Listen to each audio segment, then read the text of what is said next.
Hi friends, നമുക്കിതൊരു morning routine കണ്ടാലോ. അപ്പോൾ ഇത് അപ്പുകുട്ടന് സ്കൂളിൽ കൊണ്ടുള്ള റൈസ് ഒന്ന് തിളപ്പിച്ചെടുക്കുന്നുണ്ട്. ഇത് നമുക്ക് ലഞ്ചിനുള്ള റൈസിന് വേണ്ടിയുള്ള വെള്ളം വെച്ചിട്ടുണ്ട്. അതിൻ്റെ ഇടയ്ക്ക് ചായ റെഡി ആയിട്ടുണ്ട്. അപ്പോൾ ലഞ്ചിനുള്ള റൈസ് ഒന്ന് തിളച്ചപ്പോൾ ഞാൻ റൈസ് കുക്കറിലോട്ട് മാറ്റി വെച്ചു. ഇത് അടദോശയ്ക്ക് ഞാൻ രാവിലെ ആട്ടി വെച്ചിരിക്കുന്നതാണ്.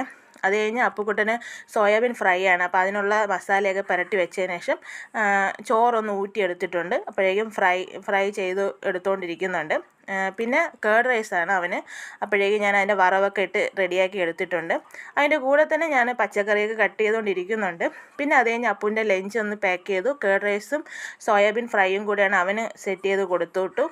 അതിനുശേഷം ഇത് മത്തങ്ങ തോരനുള്ള ഇതാണ്, അത് വെന്തുകൊണ്ടിരിക്കുന്നുണ്ട്.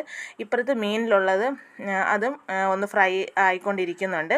അപ്പോഴേക്കും ഒരാൾ എണീറ്റ് വന്നു കേട്ടോ. പിന്നെ ഞാൻ മീനൊക്കെ കട്ട് ചെയ്ത് മീനൊക്കെ സെറ്റ് ചെയ്ത് പിന്നെ ഇടിച്ചക്ക തോരനും കൂടെ വെച്ചിട്ടുണ്ടായിരുന്നു. അപ്പോൾ ഇത്രയൊക്കെ ഉള്ളൂ മോർണിംഗ്